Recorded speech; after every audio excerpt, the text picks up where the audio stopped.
আসসালামু আলাইকুম ভিউয়ার্স। আমি আজকে আপনাদেরকে নিয়ে আসছি একটি সজনে গাছের নিচে। আসলে আমি আপনাদেরকে এই গাছটি সম্পর্কে কিছু তথ্য দেব, যা হয়তো আপনারা আগে কখনো শোনেননি, বা শুনলেও আজকে অবাক হয়ে যাবেন, এবং অবাক হওয়া ছাড়া আপনাদের কাছে কোনো উপায় থাকবে না যে আসলে একটি সাধারণ এই সজনে গাছ এর এত গুণাগুণ থাকতে পারে। এটা আসলে আপনি না জানলে বা না শুনলে কোনোভাবেই বিশ্বাস করতে পারবেন না। আসলে এই সজনে গাছের বা সজনে পাতার কার্যকারিতা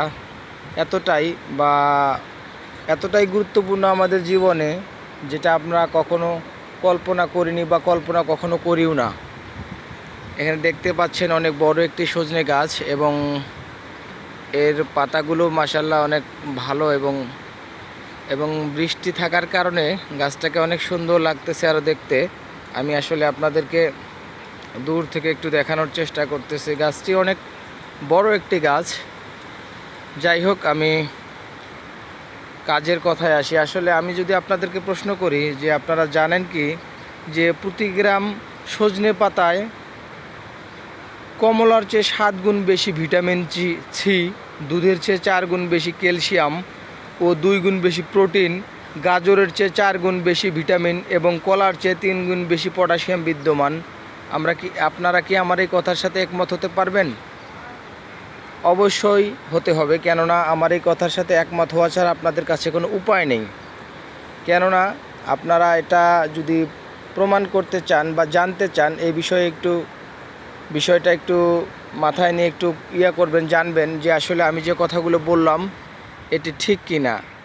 আমি যে কথাগুলো বললাম এটি 100% ঠিক। এর বাইরেও এতে প্রচুর পরিমাণে জিঙ্ক থাকে এবং পালং শাকের চেয়ে 3 গুণ বেশি আয়রন বিদ্যমান।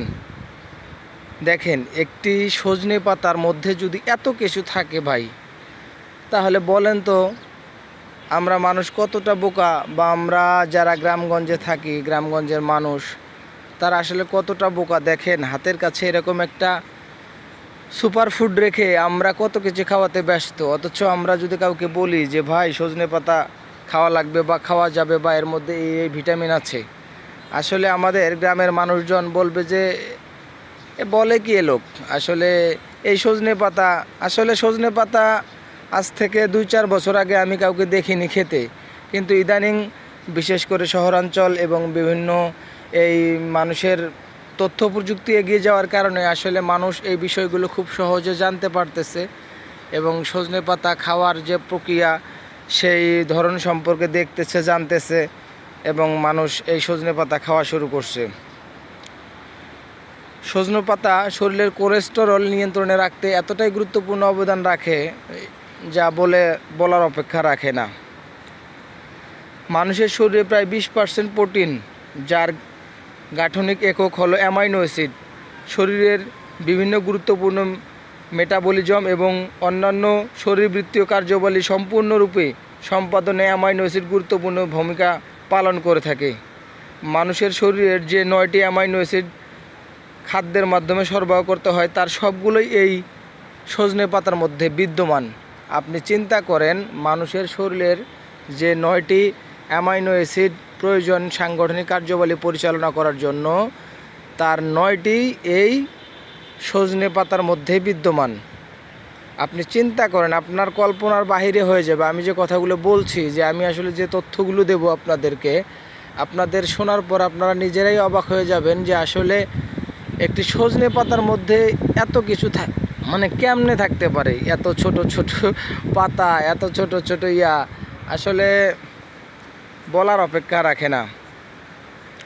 আপনারা জানেন কি না, যারা ডায়াবেটিক্স রোগী তাদের জন্য এটি অনেক বেশ কার্যকর। এটি সুগারের মাত্রা নিয়ন্ত্রণের মাধ্যমে ডায়াবেটিক্সের মতো কঠিন রোগের বিরুদ্ধেও অনেক ভালো কাজ করে থাকে। তাছাড়া যারা বদহজমে ভুগে থাকেন, তাদের বদহজম দূরীকরণে এই সজনে পাতার মানে গুরুত্ব বলে শেষ করা যাবে না। দেখেন, কচি কচি সজনে পাতা কত সুন্দর। আসলে এই পাতাগুলো আমরা অনেকে বলতে পারেন যে আমরা কিভাবে খাবো বা কিভাবে খেতে পারি, আসলে এই সজনে পাতা খাওয়ারও কিছু নিয়ম আছে, কেননা খাইলেই তো আর হবে না, আর খাইলেই যে আপনার সব কাজে লাগবে এমন না, এটি খাওয়ারও একটা সিস্টেম আছে। তো আপনারা যারা এই সজনে পাতা খেতে চান বা সজনে পাতার উপকারিতা নিতে চান, তারা অবশ্যই আমার এই ভিডিওগুলো দেখবেন এবং জানবেন। সেটা হচ্ছে যারা সজনে পাতা খেতে চান তারা এই যে এই সজনে পাতাগুলো দেখতেছেন, কচি সজনে পাতা, এই সজনে পাতাগুলো সংগ্রহ করার পরে শাক হিসেবে ভেজে খেতে পারেন, শাক হিসেবে আপনারা ভেজে খেতে পারেন। বা অনেকে দেখি আমি আমার এলাকায় এই সজনে পাতা সিদ্ধ করে ভর্তা করেও খায়। আসলে হ্যাঁ, সেটাও খেতে পারেন। আবার আপনি আরেকটি কাজ করতে পারেন, যেটা আপনার শরীরের জন্য অত্যন্ত কার্যকর এবং অনেক ভালো একটা পদ্ধতি হবে, যেটা আপনি করলে প্রতিদিন নিয়মিত খেতে পারবেন। সেটি হচ্ছে, আপনি যদি এই সজনে পাতাগুলো, এগুলো তো অনেক কচি হয়ে যাচ্ছে আসলে, যেগুলো একটু ওই যে আমি দেখাচ্ছি আপনাদেরকে, যেগুলো একটু এই যে মানে একটু পর্যাপ্ত বয়স হয়ে গেছে যে পাতাগুলোর, সে পাতাগুলো আপনি কালেক্ট করতে পারেন। কালেক্ট করার পরে সেই পাতাগুলোকে আপনি রোদে শুকাতে পারেন। রোদে শুকিয়ে সেটিকে পাউডার হিসেবে, গুঁড়ো করে পাউডার হিসেবে আপনি আপনার কাছে সংরক্ষণ করতে পারেন এবং প্রতিদিন সকালে বা বিকেলে আপনি সেটা পানির সাথে মিশিয়ে খেতে পারেন। এটা আপনার শরীরের জন্য সবচেয়ে কার্যকরী হবে এবং সেটা আপনি প্রতিদিন নিয়মিত খেতে পারবেন। আপনি এটাকে শাক হিসেবে খেলেন, কিন্তু শাক হিসেবে আপনি হচ্ছে একদিন খেতে পারেন, কিন্তু প্রতিদিন তো আর এই শাক খেতে পারবেন না, সেক্ষেত্রে আপনার দেখা যাচ্ছে অনিয়মিত হয়ে যাবে। আর এক্ষেত্রে এরকম যদি আপনি পাউডার করে রাখেন, তবে অবশ্যই সেটা আপনি দীর্ঘদিন খেতে পারবেন এবং নিয়মিতভাবে খেতে পারবেন। তবে একটি বিষয় খেয়াল রাখবেন, সেটি হচ্ছে প্রচুর প্রচুর ভিটামিন, বা ভিটামিন মানে এতটাই মানে ভিটামিনের মধ্যে, যার কারণে এটি মানে হচ্ছে প্রতিদিন নিয়মিত না খাওয়াই ভালো। আপনি দেখা যাচ্ছে যে জাস্ট এক সপ্তাহ বা 10 দিন খেলেন, খাওয়ার পরে আপনি সেক্ষেত্রে 2, 4, 5 দিন বা এক সপ্তাহের একটি গ্যাপ তৈরি করবেন। কেননা এই সজনে পাতার মধ্যে এতটাই ভিটামিন বিদ্যমান, যেটা আপনার শরীরে অতিরিক্ত হয়ে যেতে পারে, বা অতিরিক্ত হওয়ার ফলে কিছু সামান্য কিছু প্রবলেম দেখা দিতে পারে। আসলে সেগুলো তেমন কোনো বড় সমস্যা নয়। এজন্য আপনি যদি পারেন তবে অবশ্যই 7 থেকে 10 দিন খাওয়ার পরে 2, 4, 5, 7 দিনের, এক সপ্তাহের একটি ব্রেক নেবেন, নিয়ে আবার খাওয়া শুরু করবেন। তাতে কি হবে, তাতে আপনার শরীরটা অনেক ভালো থাকবে এবং সব মিলিয়ে আপনি আপনার শরীরের জন্য অনেক ভালোই হবে বিষয়টা। আর যদি আপনি কন্টিনিউ খান, অনেক ক্ষেত্রে সেটা আপনার অতিরিক্ত, মানে সব জিনিসেরই অতিরিক্ত হওয়ার কিন্তু একটা কুফল থাকে বা ব্যাপার থাকে, এটাই হচ্ছে বিষয়। তবে এই বিষয়টি খারাপ কোনো বিষয় না, সেটা হচ্ছে আপনার অতিরিক্ত ভিটামিন হওয়ার যে ইয়েটা, সেটাই হতে পারে।